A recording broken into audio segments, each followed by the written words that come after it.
الله أكبر الله أكبر الله أكبر لا إله إلا الله الله أكبر الله أكبر ولله الحمد الله أكبر الله أكبر الله أكبر لا إله إلا الله.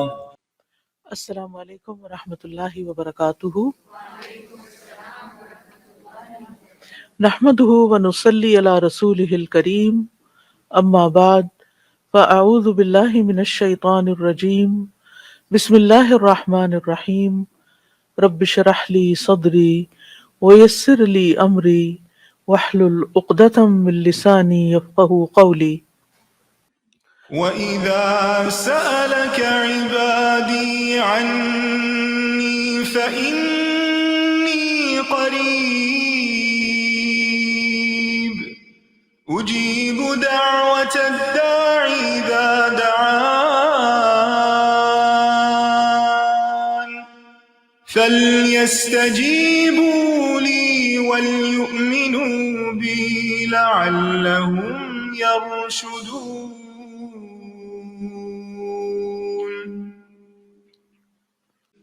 سو اس سے بخشش مانگو، پھر اس کی طرف پلٹ آؤ.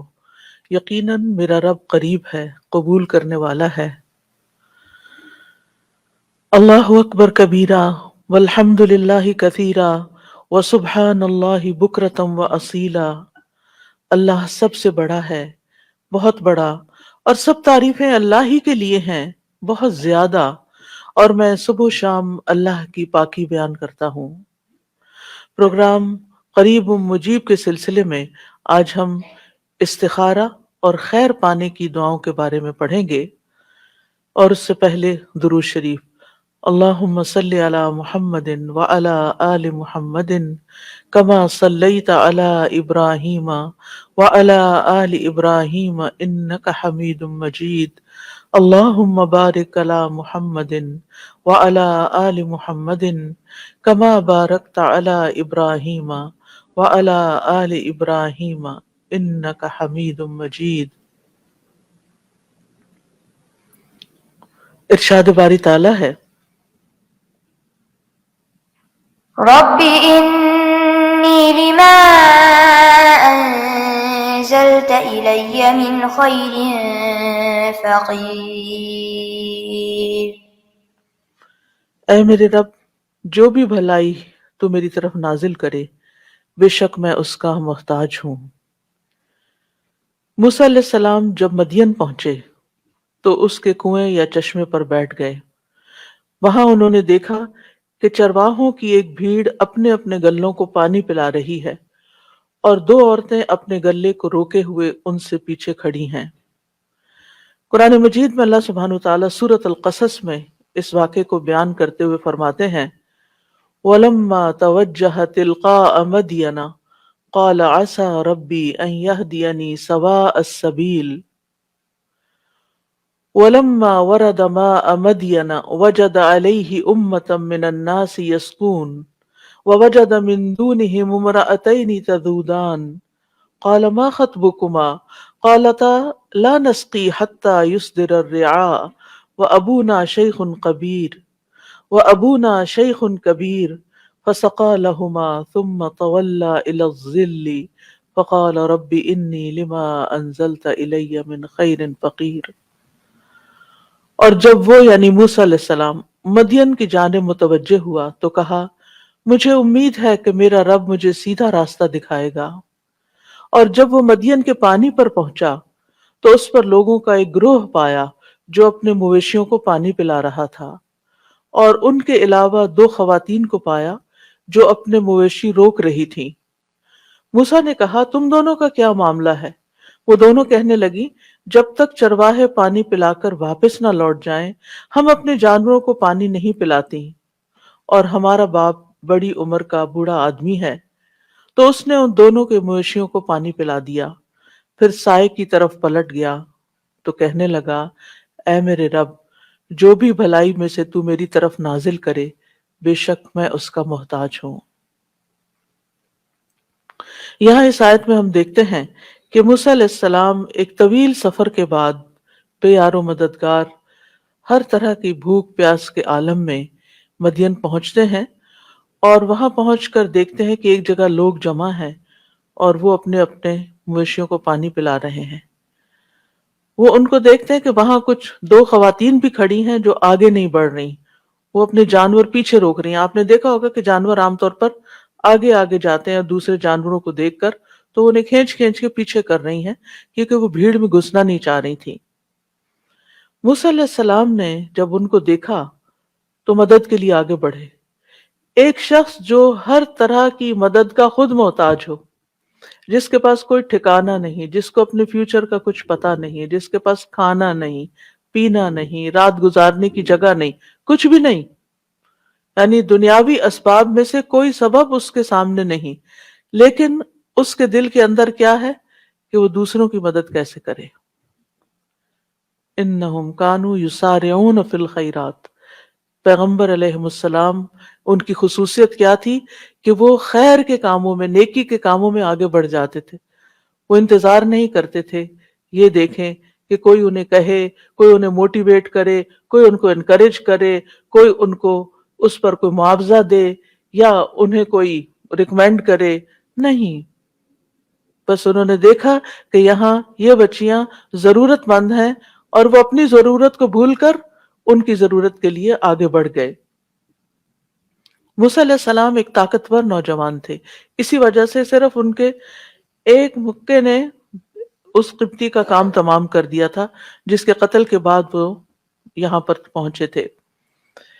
انہوں نے اکیلے ہی پانی کا بھاری بھرکم ڈول نکالا اور ان کی بکریوں کو پانی پلا دیا۔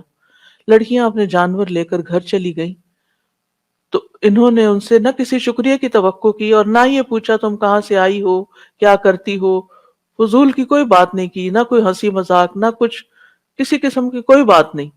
واپس آ کر بیٹھ گئے درخت کے سائے تلے اور دعا کرنے لگے، رب انی لما انزلت الی من خیر فقیر، اے میرے رب تیری طرف سے جو بھی بھلائی مجھے پہنچے میں اس کا محتاج ہوں۔ یعنی خدمت لوگوں کی اور اپنی ضروریات کس کے آگے رکھنا؟ اللہ رب العزت کے آگے، کہ میری مدد تو کرے گا۔ مجھے تو نے بندوں کے درد کے لیے پیدا کیا کہ میں ان کی مدد کروں، لیکن میں تیری مدد کا محتاج ہوں۔ یہ جذبات جس انسان کے اندر پیدا ہو جاتے ہیں اسی کو اللہ سبحانہ وتعالیٰ اپنے دین کی خدمت کے لیے چنتا ہے۔ موسیٰ علیہ السلام اپنے بھائی ہارون علیہ السلام سے چھوٹے تھے اور ہکلاتے بھی تھے، لیکن اللہ سبحانہ وتعالیٰ نے ان کو نبوت کے لیے چنا۔ اللہ تعالیٰ کے ہر کام میں حکمتیں ہیں، اور وہ بعد میں ہمیں حکمتیں نظر آتی ہیں کہ آخر انہی کا انتخاب کیوں ہوا، جبکہ موسیٰ علیہ السلام زیادہ فصیح اللسان تھے، زیادہ اچھی طرح بات کر سکتے تھے، اور نبوت کا کام تو ہوتا بھی یہ ہے کہ انسان پیغام کو دوسروں کو بہتر طور پر کمیونیکیٹ کر سکے، لیکن اللہ سبحانہ وتعالیٰ نے موسیٰ علیہ السلام کو چنا۔ موسیٰ علیہ السلام نے اللہ سبحانہ وتعالیٰ سے دعا مانگی، اور کیا مانگا؟ خیر مانگی، اور یہ دعا انتہائی جامع دعا ہے جس میں دنیا اور آخرت کی کوئی ایسی بھلائی نہیں جو اس میں آ نہ گئی ہو۔ یعنی طویل سفر کے بعد غربت، فقر و فاقہ، اس حالت میں ٹوٹے ہوئے ہیں اور عجز و انکساری کی انتہا دیکھیں تو فوراً ہی دعا قبول ہو گئی۔ اس سے یہ بھی پتہ چلتا ہے کہ اگر ہم چاہتے ہیں کہ ہماری دعائیں قبول ہوں تو پھر ہمیں کیا کرنا ہوگا؟ اللہ سبحانہ تعالیٰ کے آگے اپنے آپ کو فقیر ظاہر کرنا ہوگا۔ انی لما انزلت الی من خیر فقیر، میں محتاج ہوں، میں تیرا بندہ ہوں۔ اور اللہ سبحانہ تعالیٰ کو ان کی یہ دعا بہت پسند آ گئی، اور اللہ سبحانہ تعالیٰ نے ان کی دعا قبول کر لی، جس کے نتیجے میں انہیں کھانا پینا تو کیا، انہیں گھر بھی اور انہیں بیوی بھی اور جاب بھی، تمام چیزیں جو انسان کی ضرورت ہوتی ہیں وہ چند لمحوں کے اندر نصیب ہو گئی، یعنی جن کو حاصل کرنے میں سال ہا سال لگتے ہیں۔ اور یہاں آپ دیکھیں کہ ایک ہی حلے میں سب کچھ مل جائے، ساری خیر مل جاتی ہے.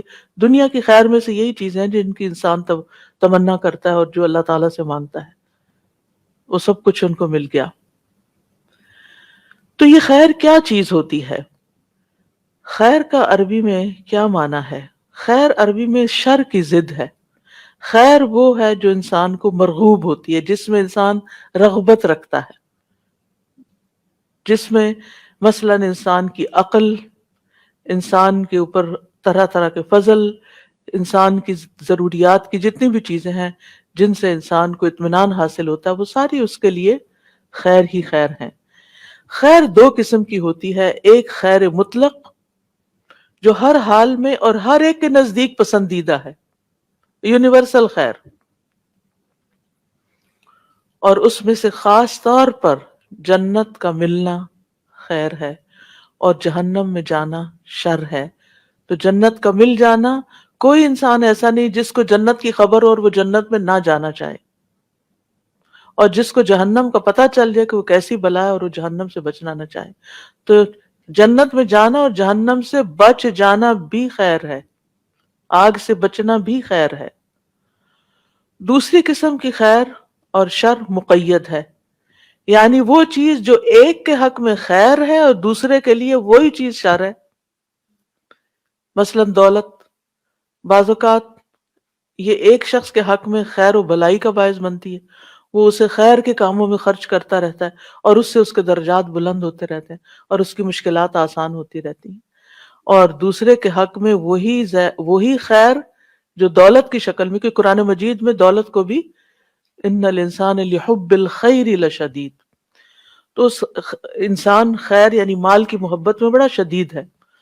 تو یہی مال کسی دوسرے انسان کے حق میں بڑا ہی شر کا باعث ہے، کیونکہ وہ اسے شر کے راستوں میں خرچ کرے گا اور اس سے اس کے اللہ سبحانہ وتعالیٰ کے نزدیک درجات اور نیچے گر جائیں گے، حتیٰ کہ سزا کا مستحق ہو جائے گا. انسان اپنی فطرت کے لحاظ سے خیر کو پسند کرتا ہے، وَإِنَّهُ لِحُبِّ الْخَيْرِ لَشَدِيدٌ، اور صرف پسند نہیں کرتا بلکہ حب شدید کا شکار ہوتا ہے، یعنی بہت زیادہ پسند کرتا ہے.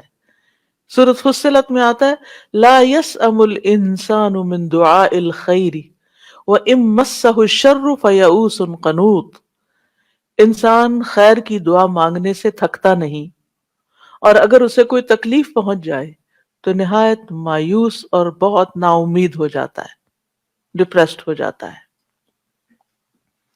لیکن یہ یاد رکھیے کہ دینے والا خیر کو تو صرف اللہ ہی ہے، کیونکہ سارے خزانوں کا مالک وہی ہے. قل اللہم مالک الملک تؤتی الملک من تشاء وتنزع الملک ممن تشاء وتعز من تشاء وتذل من تشاء بیدک الخیر انک علی کل شیء قدیر.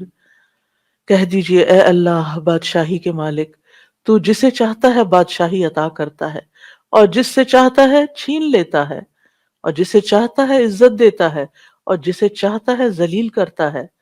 تیرے ہی ہاتھ میں ہر طرح کی خیر ہے، بے شک تو ہر چیز پر پوری طرح قادر ہے. بیدک الخیر، تو خیر کا مالک صرف اور صرف اللہ ہے. اس لیے خیر کا سوال اللہ سے ہی کرنا چاہیے، ہر طرح کی خیر اللہ ہی سے مانگنی چاہیے. سارے کا سارا فضل بھی اللہ کے ہاتھ میں ہے. قل ان الفضل بید اللہ یؤتیہ من یشاء واللہ واسع علیم. کہہ دیجئے بے شک فضل اللہ ہی کے ہاتھ میں ہے، وہ جسے چاہتا ہے عطا کرتا ہے، اور اللہ وسعت والا خوب علم والا ہے، یعنی اس کو پتا ہے کہ کس کو کیا چیز دینی چاہیے. اس کے پاس تو فضل کی کوئی انتہائی نہیں، خیر کی انتہائی نہیں، لیکن فیصلہ وہ کرتا ہے کہ کس کو کیا دینا ہے، کتنا دینا ہے، کب دینا ہے، اور کس سے کیا روک لینا ہے. تو اصل خیر دنیا میں نہیں ہے، اصل خیر آخرت میں ہے، اور وہ جنت کی شکل میں ہے. دنیا میں تو صرف جھلکیاں ہیں، چند تھوڑے بہت آرام کی چیزیں، انسان کی پسندیدہ چیزیں. ابن عباس کہتے ہیں رسول اللہ صلی اللہ علیہ وسلم نے عرفات میں خطبہ دیا، پھر جب آپ نے کہا لبیک اللہم لبیک، تو اس کے بعد فرمایا انما الخیر خیر الاخرہ، بے شک خیر تو صرف آخرت کی خیر ہے، یعنی اصل خیر تو آخرت کی خیر ہے، اور وہ ہے جنت کا ملنا اور جہنم سے بچ جانا، کیونکہ وَمَنْ زُحْزِحَ عَنِ النَّارِ وَأُدْخِلَ الْجَنَّةَ فَقَدْ فَازَ، جو آگ سے بچا لیا گیا اور جنت میں داخل کر دیا گیا وہ کامیاب ہو گیا، یقیناً وہ کامیاب ہو گیا۔ تو اس خیر کو حاصل کرنے کے لیے کچھ اسباب ہیں، ان کا اختیار کرنا بھی ضروری ہے۔ یعنی اللہ سبحانہ تعالیٰ کے ہاں جو خیر ہے اس کو پانے کے لیے کچھ کام کرنے ہوں گے، اس کی کچھ شرائط ہیں۔ ان میں سب سے پہلے ایمان اور تقوی، ایمان اور تقوی اختیار کرنا۔ اللہ تعالیٰ کا فرمان ہے، وعدہ ہے، وَلَوْ أَنَّ أَهْلَ الْقُرَىٰ آمَنُوا وَاتَّقَوْا لَفَتَحْنَا عَلَيْهِمْ بَرَكَاتٍ مِّنَ السَّمَاءِ وَالْأَرْضِ وَلَٰكِنْ كَذَّبُوا فَأَخَذْنَاهُمْ بِمَا كَانُوا يَكْسِبُونَ، اور اگر واقعی بستیوں والے ایمان لے آتے اور بچ کر چلتے، تقوی اختیار کرتے، تو ہم ضرور ان پر آسمان اور زمین سے بہت سی برکتوں کے دروازے کھول دیتے، ہم ان پہ برکتیں عام کر دیتے، لیکن انہوں نے ہی جھٹلا دیا، تو ہم نے انہیں اس کی وجہ سے پکڑ لیا جو وہ کمایا کرتے تھے۔ تو جب کسی انسان کے اندر، جب کسی لیڈر کے اندر حقیقی معنوں میں ایمان اور تقوی ہوتا ہے تو پھر ہو نہیں سکتا کہ اس کی قوم خیر نہ پائے اور ان کے لیے خیر کے دروازے نہ کھلیں۔ لیکن جب کسی قوم سے یہ مفقود ہو جاتا ہے، وہاں ظلم عام ہو جاتا ہے، بے حیائی عام ہو جاتی ہے، اور اسی طرح کی اور بہت سی برائیاں عام ہو جاتی ہیں، تو پھر خیر ان سے روک لی جاتی۔ خیر تقوی کے ساتھ ہے، خیر عدل و انصاف کے ساتھ ہے۔ امام ابن تیمیہ نے کہا تھا کہ عدل و انصاف کے ساتھ ایک نان مسلم حکومت جو ہے وہ بھی کامیاب ہو سکتی ہے، اور ظلم کے ساتھ مسلمانوں کی حکومت بھی قائم نہیں رہتی۔ دوسری چیز ہے فرائض کی ادائیگی کرنا۔ جب انسان اپنے فرائض پورے کرتا ہے جو عبادات کی شکل میں ہے، یا جس عہدے پر وہ ہے اس کے جو فرائض اور تقاضے ہیں ان کو پورا کرتا ہے، تو اس کے نتیجے میں بھی اس کے لیے اللہ تعالیٰ کی طرف سے بھلائی آتی ہے۔ سورۃ نور میں آتا ہے، رجال لا تلہیہم تجارت ولا بیع عن ذکر اللہ واقام الصلاۃ وایتاء الزکاۃ یخافون یوما تتقلب فیہ القلوب والابصار لیجزیہم اللہ احسن ما عملوا ویزیدہم من فضلہ واللہ یرزق من یشاء بغیر حساب۔ وہ مرد جنہیں اللہ کے ذکر سے اور نماز قائم کرنے اور زکوٰۃ دینے سے نہ کوئی تجارت غافل کرتی ہے اور نہ کوئی خرید و فروخت، وہ اس دن سے ڈرتے ہیں جس میں دل اور آنکھیں الٹ جائیں گی، تاکہ اللہ انہیں اس کا بہترین بدلہ دے جو انہوں نے کیا، اور انہیں اپنے فضل سے زیادہ دے۔ یعنی جب کوئی شخص، خاص طور پر مردوں کی بات ہو رہی ہے یہاں پر، کیونکہ جب وہ اپنے جاب پر یا بزنس پر ہوتے ہیں تو پھر ان کو یہ ہوتا ہے کہ اور کما لیں اور کما لیں اور کما، نمازوں میں بھی دیر اور اپنے فرائض میں بھی دیر۔ تو یہاں پر شرط لگا دی گئی کہ اللہ کا ذکر، اس میں غفلت نہیں، نماز قائم کرنے میں اور زکوٰۃ دینے میں، نہ کوئی تجارت روکتی ہے نہ کوئی خرید و فروخت، کوئی شغل، کوئی بزنس ان کو اس سے دور نہیں کرتا۔ تو پھر اللہ سبحانہ تعالیٰ صرف ان کے اچھے اعمال کا بدلہ ہی نہیں دیتا، بلکہ وَيَزِيدُهُم مِّن فَضْلِهِ، اپنے فضل سے زیادہ بھی دیتا ہے۔ وَاللَّهُ يَرْزُقُ مَن يَشَاءُ بِغَيْرِ حساب، اور اللہ جس کو چاہتا ہے بے حساب رزق عطا کرتا ہے۔ یعنی بعض اوقات اللہ سبحانہ تعالیٰ آزمائش کے طور پر کسی نافرمان کو بھی کھلی چھوٹ دے دیتا ہے وقتی طور پر، پھر اس کی رسی کھینچ لیتا ہے۔ تیسری چیز ہے اللہ تعالیٰ کی اطاعت کرنا۔ عبداللہ بن مسعود سے روایت ہے، وہ کہتے ہیں کہ رسول اللہ صلی اللہ علیہ وسلم نے فرمایا، جو چیز تمہیں جنت کے قریب کر سکتی ہے میں نے تمہیں اس کا حکم دے دیا، اور جو چیز تمہیں جہنم کے قریب کر سکتی ہے میں نے تمہیں اس سے منع کر دیا۔ روح القدس یعنی جبریل نے میرے دل میں یہ بات ڈالی ہے کہ کوئی جان اپنے رزق کی تکمیل کے بغیر نہیں مرتی، یعنی جب تک اس کا رزق پورا نہیں ہوتا وہ نہیں مرتا انسان۔ بس تم اللہ تعالیٰ سے ڈرو اور رزق کی تلاش میں میانہ روی اختیار کرو، کہیں ایسا نہ ہو کہ رزق کا مؤخر ہونا، ڈیلے ہونا تمہیں اس بات پر اکسا دے کہ تم اللہ تعالیٰ کی نافرمانیاں کر کے، یعنی حرام طریقے اختیار کر کے اس کی تلاش میں پڑ جاؤ کہ حلال سے تو کوئی چیز نہیں مل رہی تو حرام سے ہی لو۔ یاد رکھو جو کچھ اللہ تعالیٰ کے پاس ہے اسے اللہ تعالیٰ کی اطاعت سے ہی حاصل کیا جا سکتا ہے، لہذا انسان اللہ تعالیٰ کی اطاعت سے کبھی بھی منہ نہ موڑے۔ پھر اسی طرح نرمی اختیار کرنا خیر لانے کا باعث ہوتا ہے۔ ابو درداء کہتے ہیں نبی صلی اللہ علیہ وسلم نے فرمایا جس شخص کو نرمی میں سے حصہ مل گیا اسے اس کی بھلائی کا حصہ بھی مل گیا، اور جو شخص خیر کے حصے سے محروم رہا، یعنی خیر کے اس حصے سے، وہ بھلائی سے بھی محروم رہا۔ پھر خیر کے دروازے کون سے ہیں؟ نبی صلی اللہ علیہ وسلم نے فرمایا کیا میں تمہیں خیر کے دروازے نہ بتاؤں؟ روزہ ڈھال ہے، صدقہ گناہوں کو ایسے بجھا دیتا ہے جس طرح پانی آگ کو بجھا دیتا ہے۔ تو روزہ بھی خیر کے دروازے، نیکی اور بھلائی کے راستے آسان کرتا ہے، اور پھر اس کے الٹیمیٹلی اس کے نتیجے میں اللہ سبحانہ وتعالیٰ کی طرف سے خیر ملتی۔ رمضان کے روزے تو خیر ہم پر فرض ہیں، لیکن عام دنوں میں اگر آپ کوئی اپنا کوئی حاجت ہے، کوئی مطلب ہے، کوئی ضرورت ہے اللہ تعالیٰ سے، کوئی دعا ہے جو آپ چاہتے ہیں قبول ہو جائے، تو اس کے لیے روزہ رکھیں، اور روزہ رکھ کے، کیونکہ روزہ دار کی دعا قبول ہوتی ہے، خاص طور پر افطار کے وقت کی، اور امید ہے کہ آپ افطار کے وقت بیٹھ کر دعا کرنے کا اہتمام کرتے ہوں گے اپنے گھر والوں کے ساتھ، کیونکہ وہ یعنی کہ مزدوری کا وقت، مزدوری کی یعنی اجرت کا وقت آ گیا، اور اس وقت اگر انسان ادھر ادھر غافل ہو جائے تو محرومی کی بات ہوتی ہے۔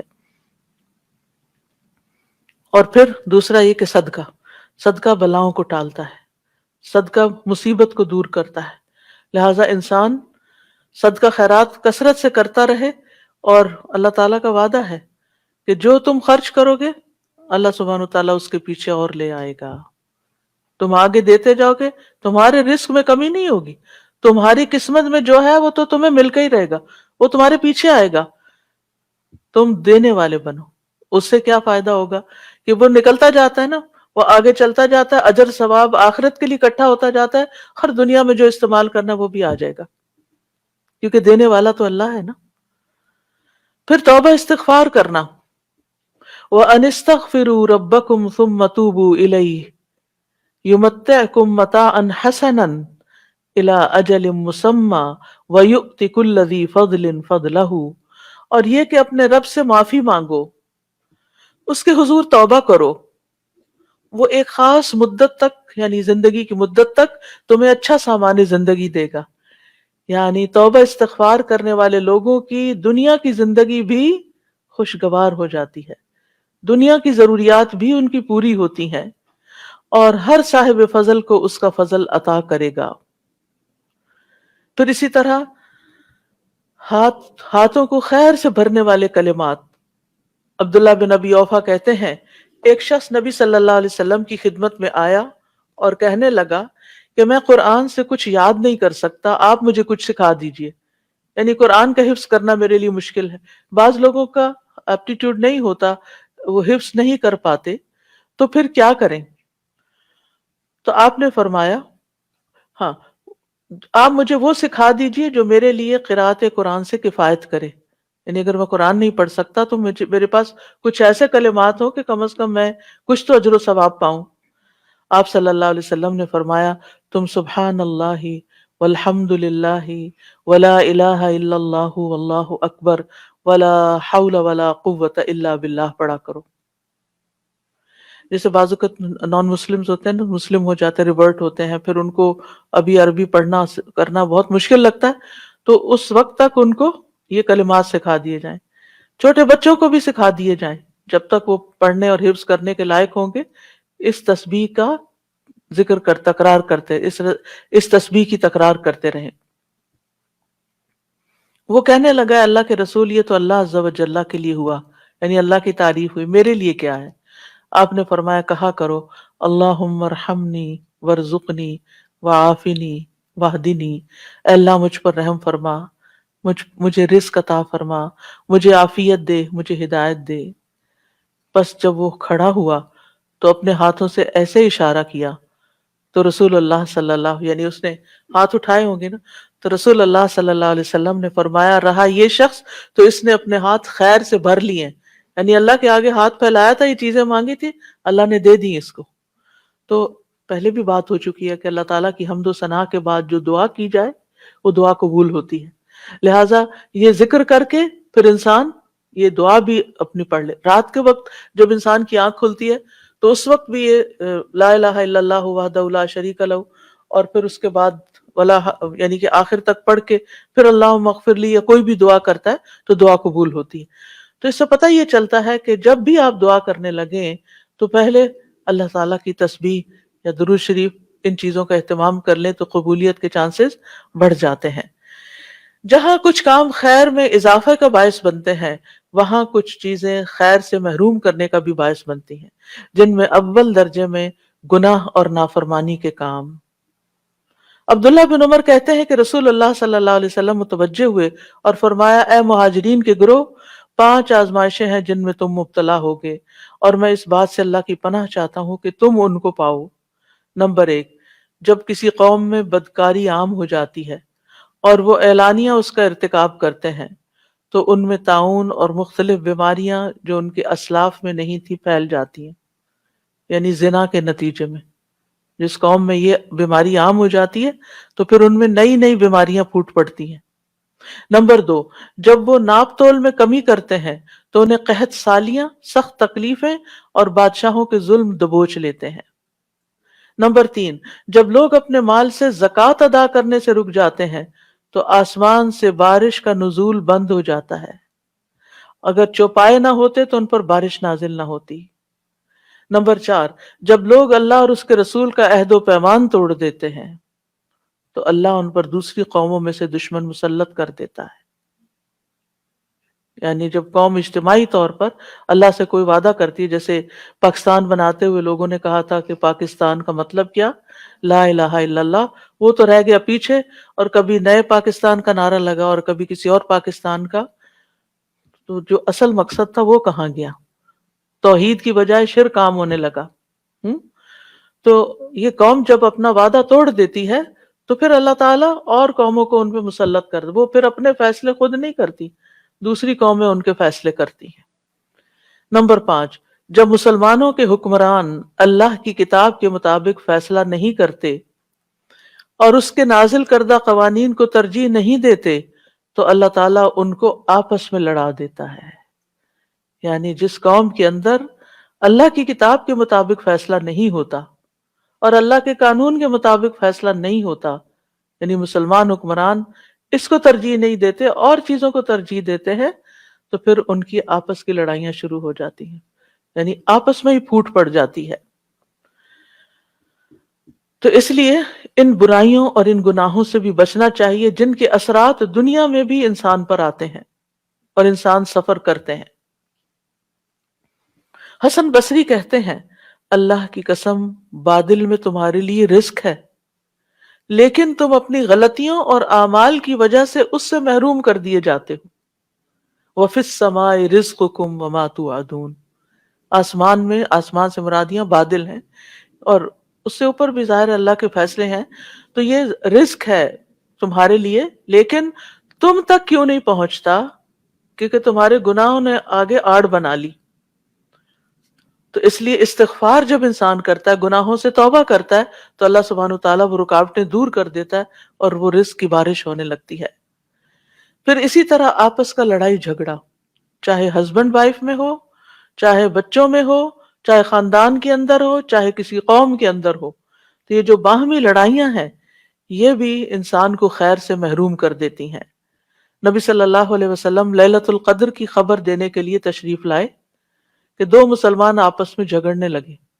آپ نے فرمایا میں تمہیں لیلۃ القدر بتانے کے لیے باہر آیا تھا، لیکن فلاں فلاں جھگڑ پڑے تو اس کی معرفت کو اٹھا لیا گیا، امید ہے کہ تمہارے لیے یہی بہتر ہوگا، لہٰذا اب تم اسے 9ویں، 7ویں اور 5ویں رات میں تلاش کرو، یعنی آخری عشرے میں۔ پھر اسی طرح سختی، جریر رضی اللہ عنہ کہتے ہیں کہ نبی صلی اللہ علیہ وسلم نے فرمایا جس شخص کو نرم خوئی سے محروم کر دیا گیا وہ بھلائی سے محروم کر دیا جاتا ہے، یہ نرمی سب سے پہلے زبان کی نرمی ہوتی ہے. آپ دیکھیں کہ بعض اوقات ہسبینڈ وائف کی لڑائی میں ایک خاموش ہے، ایک آہستہ بات کر رہا ہے، ایک تحمل سے بات کر رہا ہے، اور دوسرا انتہائی بدتمیزی اور بد اخلاقی سے بات کر رہا ہے اور کرتا ہی چلا جا رہا ہے، انتہائی ڈس ریسپیکٹفل. اب آپ خود سوچئے کس کو شر پہنچے گا. یعنی میں نہ میل کی بات کرتی ہوں نہ فیمیل کی. جو بھی بدتمیزی اور بد اخلاقی پہ اترے گا، جو بھی دوسرے کی رسپیکٹ نہیں کرے گا، جو بھی بد زبانی کرے گا، نقصان اسی کا ہوگا. سب سے پہلے تو یہ کہ ان پیار کے رشتوں میں آپ دیکھیں ہسبینڈ وائف کا رشتہ ایک پیار کا رشتہ ہوتا ہے. جب آپ اپنے پیارے رشتے میں بدتمیزی کرنے لگتے ہیں تو کیا آپ پیار حاصل کر سکتے ہیں؟ کیا آپ خیر پا سکتے ہیں؟ دو دوست ہوں، اگر ایک دوست دوسرے پہ چڑھائی کرتا، ہر بات پہ لڑائی، تو وہ کب تک آپ کو برداشت کرے گا؟ وہ آپ کو چھوڑ دے گا. پھر اسی طرح بچوں کے بیچ میں بھی آپس میں ہو، یا نیبرز میں ہو، یا کسی ملک کے افراد میں، یا پارٹیوں میں، یا جماعتوں میں، یا کسی میں بھی، تو نتیجہ کیا ہوتا ہے؟ جو اصل کرنے کے کام ہوتے ہیں وہ پیچھے رہ جاتے ہیں، مقاصد بھول جاتے ہیں. یعنی مثلاً آپ نے کوئی جوائنٹ وینچر شروع کیا دینی اداروں میں، مسجدوں میں، اسلامک سینٹرز میں، آپ نے کوئی مل جل کے ایز اے ٹیم ایک پروجیکٹ شروع کیا اور پھر آپس میں آپ لڑ پڑے. پروجیکٹ کیسے پورا ہوگا؟ خیر کہاں سے آئے گی؟ سوال ہی پیدا نہیں ہوتا. میاں بیوی نے مل کے کوئی کام شروع کیا، کوئی گھر بنانا شروع کیا، کوئی اور کام شروع کیا، آپس میں ہی لڑائی ختم نہیں ہوتی تو کیا ہوگا؟ دونوں آدھا آدھا کر کے الگ الگ ہو جائیں گے. تو سب سے پہلے ہمیں جس چیز کو، اور خصوصاً نبی صلی اللہ علیہ وسلم نے عورتوں کو جس بات کی تلقین کی تھی وہ کیا تھی کہ تم اپنی، یعنی آپ نے فرمایا میں نے عورتوں کی اکثریت کو جہنم میں دیکھا ہے. تو کہا گیا کہ کیا وہ ہماری مائیں بہنیں نہیں ہیں؟ کہا گیا کہ فرمایا کہ وہ، یعنی کس وجہ سے؟ شوہر کی ناشکری ہوتی ہیں، یعنی جو کچھ وہ ان کو دیتا ہے اس پر وہ شکر گزار نہیں ہوتی، کبھی خوش راضی نہیں ہوتی. اور دوسری بات، زبان کا غلط استعمال کرتی ہیں، زبان کا غلط استعمال. اور اگر دیکھا جائے تو اوور آل ہم خواتین ایک تو بولتی زیادہ ہیں، اور جو بولتا زیادہ ہے وہ غلطی بھی زیادہ کرتا ہے. اور پھر اس بولنے میں ہم بعض اوقات حد کراس کر جاتے ہیں، چاہے بچوں کے ساتھ ہم بول رہے ہوں، چاہے ہسبینڈ کے ساتھ، چاہے کسی اور کے ساتھ. تو یہ ہمارا ٹیسٹ ہے، یعنی ہم خواتین کا ایک امتحان ہے کہ ہم اپنی زبان کو کنٹرول میں رکھیں. اور میں نے دیکھا ہے کہ جو خواتین سمجھدار ہوتی ہیں اور حکمت ہوتی ہیں، وہ مشکل سے مشکل وقت میں، کل ہی مجھے کوئی بتا رہا تھا کہ ان کی والدہ بہت پڑھی لکھی تو نہیں تھی لیکن شدید غصے والی بھی تھی. جو ہی ان کو کوئی غصہ آتا تو ان کی آنکھیں بھی بعض اوقات لال ہو جاتی تھی، لیکن وہ ایک لفظ زبان سے نہیں نکالتی تھی، وہ الگ ہو جاتی اور جا کے نماز شروع کر دیتی. وَاسْتَعِینُوا بِالصَّبْرِ وَالصَّلَاةِ، اللہ سے مدد مانگنا مشکل ترین حالات میں، کیونکہ آپ جتنا بولتے جاتے ہیں نا اتنا اپنی عزت کو لوز کرتے جاتے ہیں، اپنے مقام سے یوں سمجھے کہ نیچے کو گرنا شروع ہو گئے، انسانوں کی نگاہ میں بھی اور اللہ کی نگاہ میں بھی. تو حاصل کچھ بھی نہ ہو، ہر خیر سے آپ محروم ہو گئے، جو خیر آپ کو ملنی تھی وہ آپ سے چھنتی چلی گئی.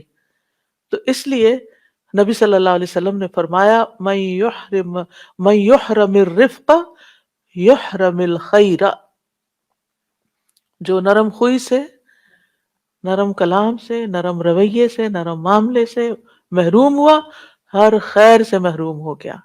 پھر کیا پایا؟ اور پھر ناشکرا پن نعمتوں کو ختم کر دیتا ہے، قدر نہ کرنا دوسروں کی. اللہ تعالیٰ سورۃ النحل میں فرماتے ہیں، اور اللہ نے ایک بستی کی مثال بیان کی جو امن والی، اطمینان والی تھی، یعنی اس کے اندر بڑی خیر تھی، پرسکون تھے وہ لوگ، اس کے پاس اس کا رزق کھلا ہر جگہ سے آ رہا تھا، ہر طرف سے رزق کی بھرمار تھی. تو اس بستی والوں نے اللہ کی نعمتوں کی ناشکری کی تو اللہ نے اسے بھوک اور خوف کا لباس پہنا دیا، اس کے بدلے جو وہ کیا کرتے تھے، یعنی ناشکری کے بدلے. یعنی کہاں یہ کہ ہر طرف سے رزق آتا. قوم سبا کی مثال آپ کے سامنے، ان کے پاس ہر طرح کی نعمتیں تھی، لیکن ناشکری کی تو سب کچھ چھن گیا، کھنڈر ہو گئے ان کے گھر بار، اور ان کے لوگ دنیا بھر میں تتر بتر ہو گئے۔ اور اب محاورے کے طور پہ بولتے تھے کہ ایسے تتر بتر ہوئے جیسے قوم سبا ہوئی تھی، یعنی کسی خاندان کے اندر کوئی اختلاف فساد ہوتا تو اس کی وجہ سے وہ یہ مثال دیا کرتے تھے، ضرب المثل بن گئے۔ تو اس لیے ان چیزوں سے بچنے کی بھی ضرورت ہے جو انسان کو خیر اور بھلائی سے محروم کر دیتی ہیں۔ اب یہ ہے کہ انسان اللہ سبحانہ تعالیٰ سے خیر مانگتا رہے۔ اس خیر میں ایک تو عام خیر مانگے، اس کی میں آگے وضاحت کروں گی، اور ایک ہے خاص طور پر کسی اہم معاملے میں اللہ تعالیٰ سے خیر مانگنا، جس کو استخارہ کہا جاتا ہے۔ استخارہ کا مطلب ہوتا ہے کسی چیز میں سے، یعنی دو تین آپشنز ہیں آپ کے پاس، یا زیادہ یا کم، اس میں سے بہتر چیز کا انتخاب کرنا، اس کو طلب کرنا۔ یعنی مثلاً آپ کے بچے کے دو تین پروپوزل آئے ہوئے ہیں، تو آپ کو سمجھ نہیں آتی کہ کس کو ہاں کریں کس کو نہیں کریں، تو آپ استخارہ کرتے ہیں۔ آپ کے پاس دو تین جاب اپرچونٹیز ہیں، کون سی جاب لیں؟ استخارہ کرتے ہیں۔ یعنی بعض اوقات انسان متزلزل ہوتا ہے نا، یہ بہتر ہے یا وہ بہتر ہے، اب آپ کو نہیں سمجھ آ رہی، تو آپ کہتے ہیں اللہ تعالیٰ جو بہتر ہے وہ مجھے عطا کر دے۔ استخارہ پیورلی خیر کی دعا مانگنا ہے، دیٹس اٹ۔ نہ یہ غیب کی خبر دیتا ہے آپ کو، اور نہ ہی اس میں کوئی خواب آنا شرط ہے، اور نہ ہی کہیں سے کوئی ہنٹ ملنا شرط ہے۔ یہ سمپلی خیر کی دعا کرنا ہے کہ اللہ اس میں سے خیر عطا کر دے، مجھے جو خیر والی چیز ہے وہ مجھے دے دے۔ کہا جاتا ہے استخر اللہ یخر لک، اللہ سے استخارہ کرو، وہ تمہارے لیے بہتر کا انتخاب کر دے گا۔ یعنی تم سے خود انتخاب نہیں ہو رہا، تم فیصلہ نہیں کر پا رہے، کیونکہ بعض اوقات جو اہم معاملے ہوتے ہیں جیسے بزنس ہے، شادی ہے، ٹریولنگ ہے، تو انسان فیصلہ نہیں بعض اوقات کر پاتا، کیونکہ ڈبل مائنڈڈ ہوتا ہے، کوئی کچھ چیزیں اس کو روک رہی ہوتی ہیں، کچھ چیزیں اس کو موٹیویٹ کر رہی ہوتی ہیں۔ تو پھر ایسے میں وہ اللہ سبحانہ و تعالیٰ سے دعا کرتا ہے کہ یا اللہ آپ میرے لیے خیر کا رستہ نکال دیں، تو اللہ تعالیٰ اس کو خیر عطا کر دیتا ہے۔ اور اس میں خاص طور پر پھر نماز پڑھ کے اللہ سے مدد لی جاتی ہے، اور دعا کے ساتھ کہ جو کام بہتر اور اولا ہے اس کی طرف پھیر دیا جائے، تو اس کو طلب کرنا یہ استخارہ کہلاتا ہے۔ علماء امت کا اجماع ہے کہ نماز استخارہ سنت نماز ہے، یعنی یہ نبی صلی اللہ علیہ وسلم کی سنت ہے، اور اس میں حکمت یہ ہے کہ اللہ سبحانہ تعالیٰ سے مدد مانگی جائے، اس کے حکم کے سامنے سر تسلیم خم کیا جائے، اور اپنی طاقت، وسائل اور قدرت پر بھروسہ اور انحصار کرنے کی بجائے اللہ سبحانہ تعالیٰ سے التجا کی جائے کہ وہ دنیا اور آخرت کی خیر کو جمع کر دے۔ تو اس لیے جب بھی کسی چیز کی ضرورت ہو، یعنی کسی فیصلے کی خاص طور پر ضرورت ہو، تو پھر اس سے بہتر کوئی چیز نہیں کہ انسان دو رکعت نماز پڑھے، اور پھر دعا پڑھ کر اللہ تعالیٰ سے خیر مانگے، اور دعا سے پہلے اس میں اللہ تعالیٰ کی تعظیم اور حمد و ثنا کرے، اور پھر زبان سے اپنی محتاجگی کا اظہار کرے، اور اللہ سبحانہ تعالیٰ کے فیصلے کا انتظار کرے، اور اس کو بہتر فیصلے کو طلب کرے۔ حقیقت یہ ہے کہ اللہ کے سوا کوئی غیب کو نہیں جانتا کہ بندے کے لیے خیر کیا اور شر کیا ہے، کیونکہ خالق تقدیر بھی وہی ہے، اسی نے تقدیر ہماری مقرر کی ہے۔ تو مومن کو چاہیے کہ چھوٹے بڑے معاملات میں فائنل فیصلہ نہ کیا کرے جب تک کہ وہ اللہ تعالیٰ سے مشورہ نہ کر لے، اللہ سے خیر نہ مانگ لے، اور سنت کی پیروی نہ کر لے۔ اوورآل بھی انسان اللہ کا محتاج ہی ہے۔ یا ایھا الناس انتم الفقراء الی اللہ واللہ هو الغنی الحمید، اے لوگو تم ہی اللہ کی طرف محتاج ہو، تمہیں ضرورت ہے، اللہ کو نہیں تمہاری ضرورت کہ تم نماز پڑھو گے تو اللہ تعالیٰ کو کوئی فائدہ ہوگا، نہیں، تم اللہ کی طرف محتاج ہو، اور اللہ ہی سب سے بے پرواہ اور تمام تعریفوں کے لائق ہے۔ انسان خیر اور شر کے بارے میں کوئی علم نہیں رکھتا۔ بعض اوقات وہ ایک چیز کو اپنے لیے خیر سمجھ رہا ہوتا ہے، اور وہی اس کے لیے کیا ہوتی ہے؟ شر ہوتی ہے۔ اور بعض اوقات کسی چیز کو وہ اپنے لیے برا سمجھتا ہے، اور وہی اس کے لیے خیر ہوتا ہے۔ وَعَسَىٰ أَن تَكْرَهُوا شَيْئًا وَهُوَ خَيْرٌ لَكُمْ وَعَسَىٰ أَن تُحِبُّوا شَيْئًا وَهُوَ شَرٌّ لَكُمْ وَاللَّهُ يَعْلَمُ وَأَنْتُمْ لَا تَعْلَمُونَ۔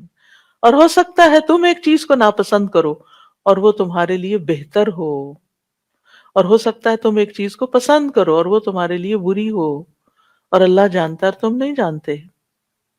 تو یاد رکھیں جب انسان اللہ سے دعا کر لیتا ہے نا، پھر اس کے بعد جو بھی نتیجہ سامنے آتا ہے تو انسان اس کے بارے میں مطمئن ہو جاتا ہے، اور وہ یہ یقین رکھتا ہے کہ میرے بارے میں اللہ کا ہر فیصلہ خیر کا فیصلہ ہے، ہر فیصلہ خیر کا فیصلہ ہے۔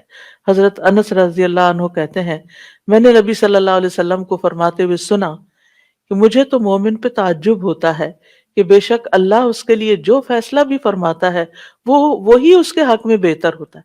یعنی اس نے اللہ سے فیصلہ طلب کیا، اللہ سے مدد مانگی، اللہ نے اس کو ایک راہ دکھا دی، وہی اس کے لیے خیر ہے، چاہے بظاہر اس میں کچھ تکلیفیں بھی آ رہی ہوں۔ کیونکہ بعض لوگ یہ کہتے ہیں نا کہ ہم نے تو استخارہ بھی کیا تھا پھر یہ کیوں ہو گیا، بھئی اس میں بھی کوئی حکمت تھی، تم اس کو عسیٰ ان تکرہوا شیئا ویجعل اللہ فیہ خیرا کثیرا، ہو سکتا ہے ایک چیز کو تم ناپسند کرو کہ یہ کیا چیز میرے پلے پڑ گئی ہے، یہ بزنس تو مجھے نہیں چاہیے تھا، یہ جاب نہیں چاہیے تھی، کاش میں وہ فلاں کو ہاں کر دیتا، وہاں بہتری تھی۔ نہیں، جو بھی اللہ نے تمہارے لیے فیصلہ کیا اب اس پہ راضی ہو جاؤ اور اس میں خیر کی انتظار کرو۔ نبی صلی اللہ علیہ وسلم استخارے کی دعا قرآن مجید کی سورت کی طرح سکھایا کرتے تھے صحابہ کو۔ جابر کہتے ہیں آپ ہمیں تمام معاملات میں استخارہ کرنے کی اسی طرح تعلیم دیتے جس طرح ہمیں قرآن کی کوئی سورت سکھاتے تھے۔ تو قرآن کی سورت کس طرح سکھاتے تھے کہ اس میں کوئی غلطی نہ ہو اور پوری مکمل طور پر پڑھی جائے۔ تو صحابہ کی بھی پھر کیا عادت ہوئی، وہ ہر معاملے میں اللہ تعالیٰ سے مشورہ کرتے تھے۔ سبحان اللہ، خاص طور پر آپ دیکھیے حضرت زینب کا معاملہ، حضرت زینب کے نکاح کی بات مجھے بہت زیادہ حیران کرتی ہے۔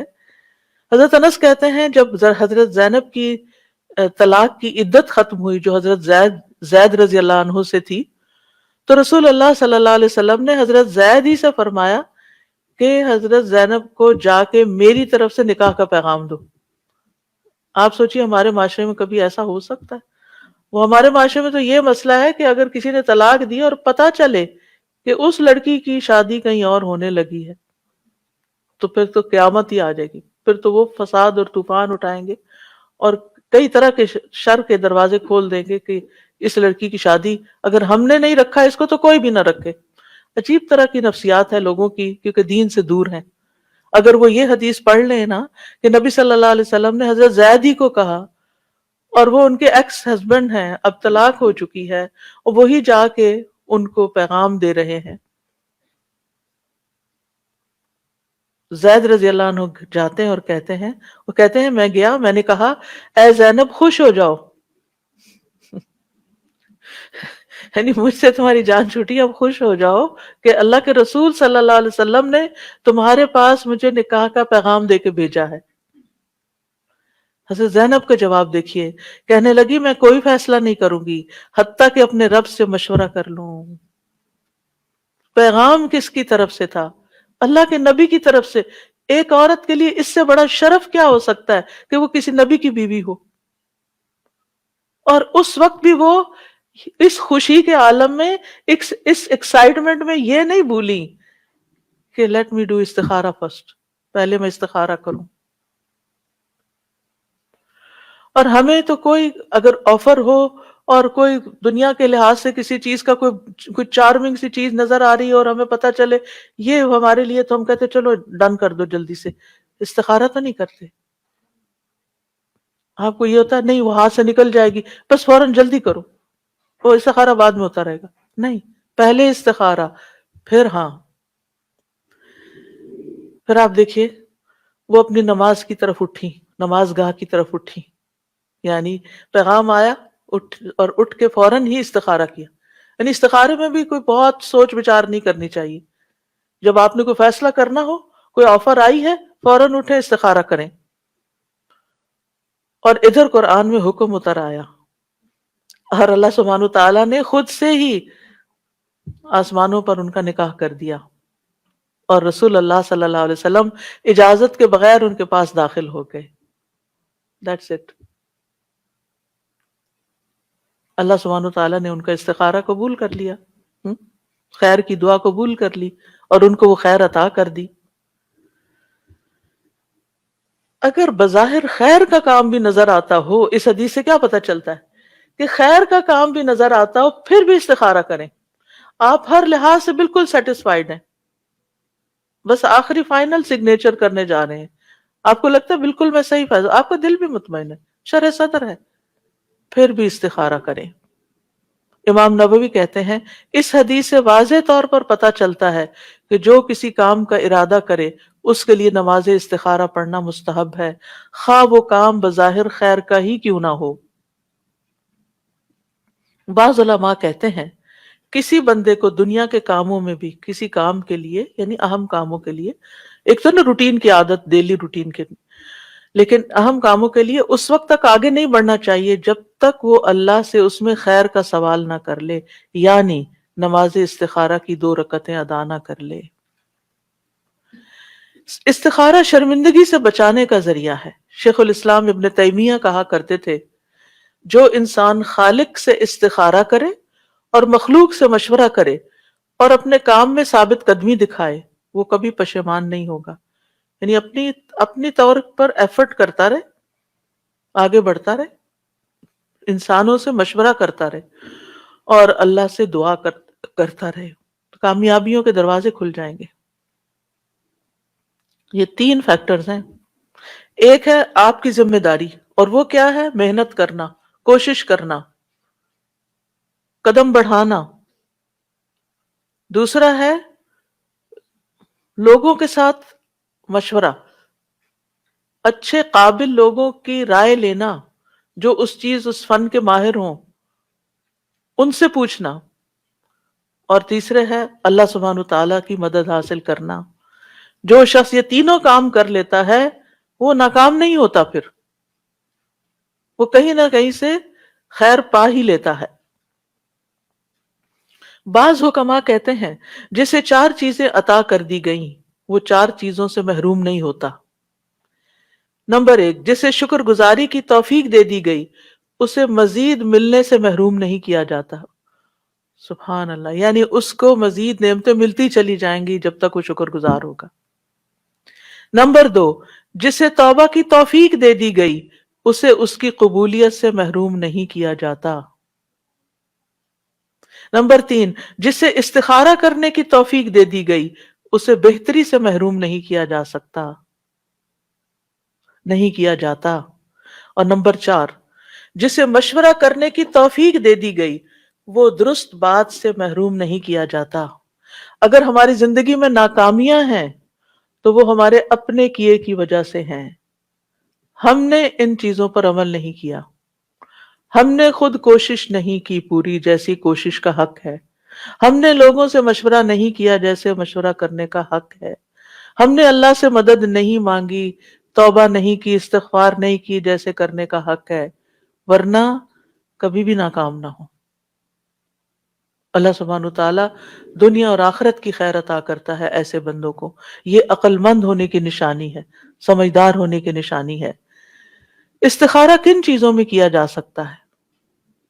تمام جائز اور مستحب کاموں میں، جیسے شادی ہے، کاروبار ہے، کوئی بزنس ہے، کچھ. اور اسی طرح جب 2 جائز کاموں میں کانفلکٹ ہو رہا ہو، یہ کروں یا یہ کروں، اس وقت بھی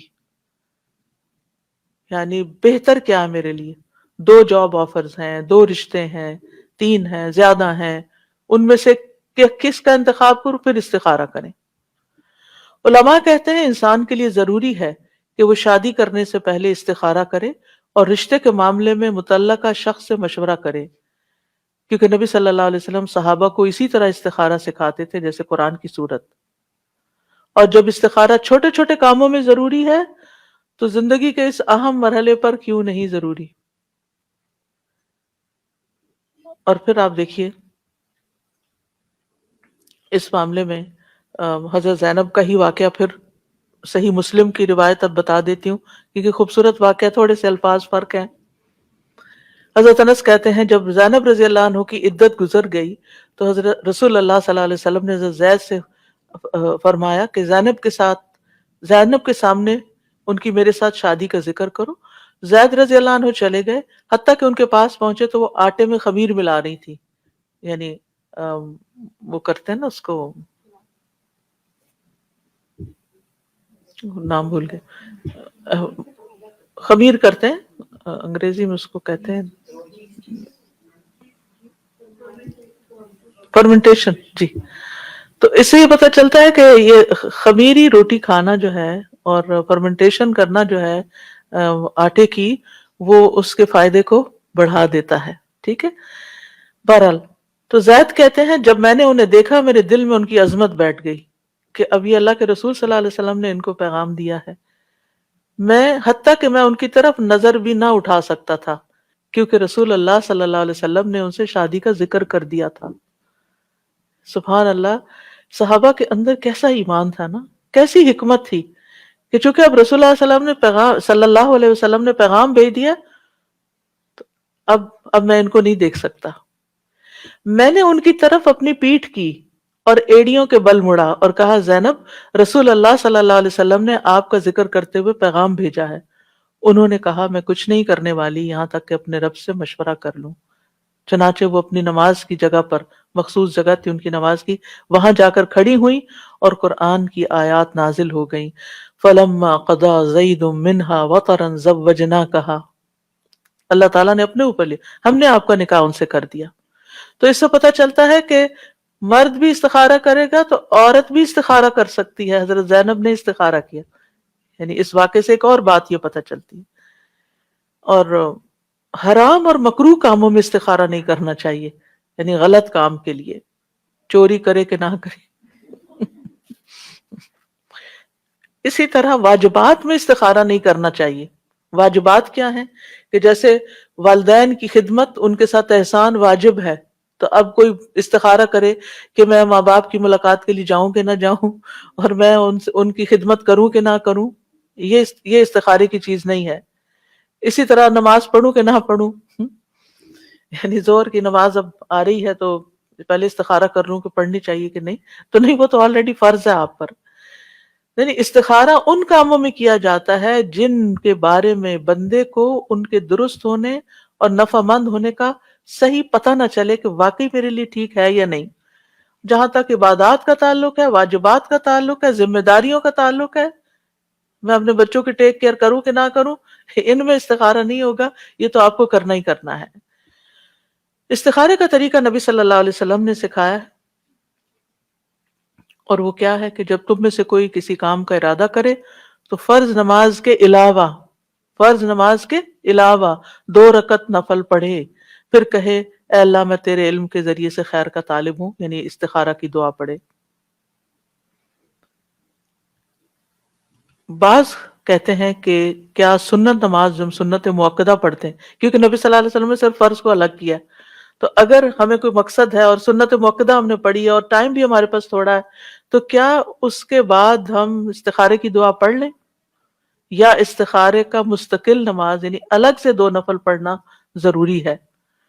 بعض علماء کہتے ہیں کہ چونکہ من غیر الفریضہ کی بات آئی ہے تو اس سے پتہ چلتا ہے کہ سارے نوافل، سنت مؤکدہ، غیر مؤکدہ، تحیت المسجد، وضو کی سنتیں، اشراق، چاشت، یعنی تہجد، کسی بھی نماز کے بعد آپ استخارے کی دعا پڑھ سکتے ہیں، تو وہ استخارہ شمار ہو جائے گا، کفایت کر جائے گا. اس میں منع نہیں کیا گیا، کیونکہ منع کیا گیا فرض نماز کے لیے کہ اس میں نہیں کر سکتے. اور جو یہ کہتے ہیں کہ نبی صلی اللہ علیہ وسلم نے فرمایا کہ 2 رکعت نماز ادا کرے اور پھر استخارہ کی دعا پڑھے، تو دوسرا گروہ کا اوپینین یہ ہے کہ مستقل 2 نفل پڑھنے چاہیے. اب یہ ہے کہ دونوں خیالات، یعنی دونوں طرح کی آراء جو ہیں، اگر ان کو دیکھا جائے تو ان میں وسعت ہے. بعض اوقات انسان کے پاس اتنا ٹائٹ ٹائم ہوتا ہے، یا یہ کہ آپ بیٹھے ہیں اپنے اشراق کے نفل پڑھ کر، اتنے میں آپ کے ہسبینڈ آتے ہیں اور وہ کہتے ہیں یہ فلاں آفر آئی ہے، کیا خیال ہے، تو آپ نفل ہی پڑھ کے چکے ہیں اور آپ اسی وقت استخارے کی دعا پڑھ لیں. یعنی آپ کے پاس ٹائم کم ہے تو جو آلریڈی نفل ہیں انہی کوئی استخارے کے بنا لیں. یا یہ ہے کہ دن میں مثلا آپ کو صبح 4 رکعتیں آپ پڑھتے ہیں تو 2 اس دن کے اشراق کے پڑھ لیں اور 2 آپ استخارے کی نیت سے پڑھ لیں. تو اس میں وسعت ہے، یعنی اس میں ہارڈ اینڈ فاسٹ رول نہیں دیا گیا کہ نہیں نہیں آپ یہ نہیں کر سکتے. پھر یہ کہ 2 رکعت پڑھنے کے بعد ہاتھ اٹھا کر دعا کرے. ٹھیک ہے، یعنی استخارے کی دعا ہاتھ اٹھا کر پڑھنی چاہیے. اب ایک اور سوال یہ ہے کہ کیا 2 رکعت پڑھے بغیر بھی استخارے کی دعا پڑھ سکتے ہیں؟ ٹھیک ہے، تو اصل بات تو یہی ہے کہ استخارے کی نماز ہوتی ہے، نماز کے بعد دعا کی جاتی ہے. بعض علماء کہتے ہیں سلام سے پہلے ہی پڑھ لیں دعا، بعض کہتے ہیں سلام کے بعد پڑھیں. تو یہ دعا نماز کے ساتھ منسلک ہے. لیکن اگر عورت نماز نہیں پڑھنے کی حالت میں پیریڈز کے دن ہے تو پھر اس کے لیے، یعنی جس کے لیے نماز ادا کرنا ممکن نہیں، مثلا آپ ٹریول کر رہے ہیں، آپ کے وضو کی بھی گنجائش نہیں، کچھ نہیں، کوئی ایسی چیز آ گئی جس میں آپ کو فیصلہ کرنا ہے، آپ دیر اینڈ دین بیٹھ کر استخارے کی دعا پڑھ لیتے ہیں کہ نماز پڑھنے کا موقع نہیں ہے، کوئی جگہ نہیں ہے، راستے میں بازار میں ہے، کچھ خریدنا چاہ رہے ہیں اور آپ کو یہ ہے کہ ابھی اسی چکر میں ہی میں یہ خرید کے لے جاؤں. آپ کو مثلا اپنی بیڈ چاہیے، آپ کسی اس دکان میں چلے جاتے ہیں، کسی مال میں چلے جاتے ہیں، آپ کو کوئی چیز پسند آ جاتی لیکن آپ سوچتے ہیں پتہ نہیں اب میرے ہسبینڈ کو پسند آئے گی یا نہیں، تو میں اب کیا کروں، کروں کہ نہ کروں. اور وہاں آپ کھڑے ہو کے نماز بھی پڑھنے کی جگہ نہیں تو آپ کیا کر سکتے ہیں؟ ایٹ لیسٹ اگر آپ کے لیے دوبارہ آنا ممکن نہیں اور اسی وقت زیادہ کنوینئنٹ ہے کہ کچھ اور چیزیں بھی ہیں انہی کے ساتھ ٹرانسپورٹ ہو جائے گی یہ چیز بھی، تو استخارے کی کم از کم دعا پڑھ کر آپ خریدیں. ٹھیک جی، وہ ڈیل کا آخری دن ہے. صحیح ہے. امام نووی فرماتے ہیں اگر وہ نماز پڑھنے سے معذور ہو تو صرف استخارے کی دعا کر لے. سوال یہ پیدا ہوتا ہے کہ نماز استخارہ میں کون سی صورتیں پڑھنی چاہیے؟ کوئی صورت مخصوص نہیں ہے، کوئی بھی صورت پڑھ سکتے ہیں. لیکن میں عام طور پر الم نشرح لک صدرک، یعنی دل کے اطمینان کے لیے وہ ایک تھوڑا سا کنیکشن بنتا ہے تو وہ پڑھ لیتی ہوں، لیکن کوئی ضروری نہیں ہے، اس کے لیے خاص نہیں ہے، آپ کی اپنی چوائس ہے، جو بھی پڑھے. پھر اسی طرح یہ ہے کہ لوگوں کا یہ بھی سوال ہوتا ہے کہ کیا استخارے کا کوئی وقت مقرر ہے کہ اس وقت ہی استخارہ کیا جائے؟ ایسا کچھ بھی نہیں ہے. جب کسی کام کا ارادہ کریں، ارادہ، اسی وقت استخارہ کر سکتے، یعنی جائز کام ہے تو آپ فوراً ہی استخارہ کر لیں. کیونکہ نبی صلی اللہ علیہ وسلم کا فرمان ہے اذا ہم، جب کوئی ارادہ یا پختہ عزم کرے کہ میں کرنے لگا ہوں تو اس وقت استخارہ کر لیں. ممنوع اوقات میں نماز استخارہ نہ پڑھیں. ممنوع اوقات کون سے ہوتے ہیں؟ جیسے فجر کی نماز پڑھنے سے لے کر سورج کے طلوع ہونے کے بعد اونچا ہونے تک، ٹھیک ہے، یا عصر کی نماز پڑھنے کے بعد مغرب تک. آپ نے نماز پڑھ لی اول وقت میں، اب مغرب تک نہیں پڑھے، مغرب کے بعد آپ نفل پڑھ لیں. عقبہ بن عامر کہتے ہیں 3 اوقات کے متعلق رسول اللہ صلی اللہ علیہ وسلم ہمیں منع فرمایا کرتے تھے کہ ہم ان میں نماز پڑھیں، یعنی نماز سے منع کرتے، یا ان اوقات میں اپنے مردوں کو دفن کریں جب سورج نکل رہا ہو، اندر باہر ہو، حتیٰ کہ بلند ہو جائے، عین دوپہر زوال کے وقت، حتیٰ کہ سورج ڈھل جائے، اور جب سورج غروب ہونے کے قریب ہو، حتیٰ کہ غروب ہو جائے. کیونکہ بہت سی قومیں سورج کی عبادت کرتی ہیں ان 3 اوقات میں، تو ہمیں اس لیے ان کی مخالفت کرنے کے لیے اور مشابہت سے بچنے کے لیے ان 3 اوقات میں عبادت سے، یعنی صرف نماز اور مردوں کو دفن کرنا. بعض لوگ تو قرآن پڑھتے پڑھتے بند کر کے رکھ دیتے ہیں، یہ میں نے خود دیکھا. یہ کیا بھائی؟ کہتے ہیں زوال کا وقت ہو گیا. ہمیں قرآن پڑھنے سے منع نہیں کیا گیا، ہمیں ذکر کرنے سے منع نہیں کیا گیا، صرف نماز اور مردوں کا دفن کرنا ان اوقات میں منع ہے. ہاں، اگر کوئی ایسی مشکل آ گئی ہے کہ جس میں اتنا انتظار نہیں کیا جا سکتا، مثلاً آپ کو ڈاکٹرز کہہ رہے ہیں کہ وینٹیلیٹر پہ ڈالنا کہ نہیں ڈالنا، کانسنٹ دے دیں، اب آپ عصر پڑھ چکے ہیں اور مغرب تک کافی وقت ہے، اور جو بیچارہ بیمار ہے اس کی جان پہ بنی ہوئی ہے، مغرب تک انتظار نہیں کر سکتے، بھائی ابھی بتاؤ ڈالنا کہ نہیں ڈالنا. تو اب آپ کیا کریں گے؟ استخارہ کریں گے اور اس کے بعد فیصلہ کریں گے. یعنی اگر کسی ایسے کام کے لیے ایمرجنسی کی کوئی کیفیت آ گئی ہے اور آپ کو استخارے کی ضرورت ہے تو پھر آپ اسی ممنوع وقت میں بھی پڑھ کے آپ استخارہ کی یا تو دعا پڑھ لیں کم از کم، یا پھر نفل پڑھ کے دعا کر کے آپ فیصلہ کر لیں، اور جس چیز کو مؤخر کر سکتے ہیں اس کو آپ مؤخر کریں۔ استخارے کی دعا ہے اللہم انی استخیرک بعلمک واستقدرک بقدرتک واسألک من فضلک العظیم فإنک تقدر ولا اقدر وتعلم ولا اعلم وانت علام الغیوب اللہم ان کنت تعلم ان هذا الامر خیر لی فی دینی ومعاشی وعاقبت امری فاقدره لی وَإِن كُنْتَ تَعْلَمُ أَنَّ هَذَا الْأَمْرَ شَرٌّ لِّي فِي دِينِي وَمَعَاشِي وَعَاقِبَةِ أَمْرِي فَاصْرِفْهُ عَنِّي وَاصْرِفْنِي عَنْهُ وَاقْدُرْ لِي الْخَيْرَ حَيْثُ كَانَ ثُمَّ رَدِّنِي بِهِ۔ تھوڑے سے الفاظ کے فرق کے ساتھ اور دعا بھی ہے، لیکن بیسیکلی یہی دعا ہے۔ سب سے پہلے استخیرک، میں آپ سے خیر مانگتا ہوں اے اللہ کہ تو ان کاموں میں سے بہتر چیز کی طرف میری رہنمائی کر دے۔ استقدر کا مطلب ہے، پہلے میں سارا ترجمہ پڑھ لوں، نہیں پڑھ دیا ترجمہ نے؟ اے اللہ میں تجھ سے تیرے علم کی بدولت خیر طلب کرتا ہوں، اور تیری قدرت کی بدولت تجھ سے طاقت مانگتا ہوں، اور تیرے فضل عظیم کا سوال کرتا ہوں۔ بے شک قدرت تو ہی رکھتا ہے، مجھے کوئی قدرت نہیں، اور تو جانتا ہے اور میں کچھ نہیں جانتا، اور تو تمام پوشیدہ باتوں کو جاننے والا ہے۔ اے اللہ اگر تو جانتا ہے کہ یہ کام، اور کام کا یہاں نام لیں، صرف یہ کام نہ کہیں بلکہ فلاں جگہ شادی کرنا بچے کی، یا کوئی اور کام، یہ بزنس کرنا، یہ جاب لینا، بولیں اس لفظ کو، اردو میں بول دیں بے شک، میرے دین، میری دنیا اور میرے کام کے انجام کے اعتبار سے میرے لیے بہتر ہے تو اسے میرے لیے نصیب کر، اور اگر تو جانتا ہے کہ یہ کام میرے دین، میری دنیا اور میرے کام کے انجام کے اعتبار سے برا ہے تو اسے مجھ سے ہٹا دے، اور مجھے بھی اس سے ہٹا دے، اور میرے لیے خیر مقدر کر دے جہاں بھی وہ ہو، پھر اس پر مجھے راضی کر دے، اس پر مجھے راضی کر دے، کیونکہ اس وقت پھر یہ خیال آنا کہ اوہ فلاں بہتر تھا، تو یہ انسان کے اطمینان کو ختم کر دیتا ہے۔ تو استخیرک، میں تجھ سے خیر طلب کرتا ہوں کہ جو زیادہ فائدہ مند چیز ہے میں اس کی طرف جاؤں۔ استقدرک، میں سوال کرتا ہوں کہ تو مجھے اپنی خاص قدرت کے ساتھ اس کام کو کرنے کی قدرت عطا فرما، یعنی میرے لیے اس خیر کو مقدر کر دے جو تو نے، جس پہ تو قادر ہے۔ اور وَأَسْأَلُكَ مِن فَضْلِكَ الْعَظِيمِ، میں تجھ سے بہت بڑے فضل کا سوال کرتا ہوں، کیونکہ اللہ کی طرف سے جو کچھ بندے کو ملتا ہے وہ دراصل کیا ہے؟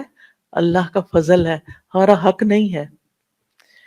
اور پھر فَإِنَّكَ تَقْدِرُ وَلَا أَقْدِرُ، اس میں کس بات کا اظہار ہے؟ کہ قدرت ساری کی ساری، فیصلے کا اختیار سارے کا سارا صرف اللہ رب العزت کو ہے۔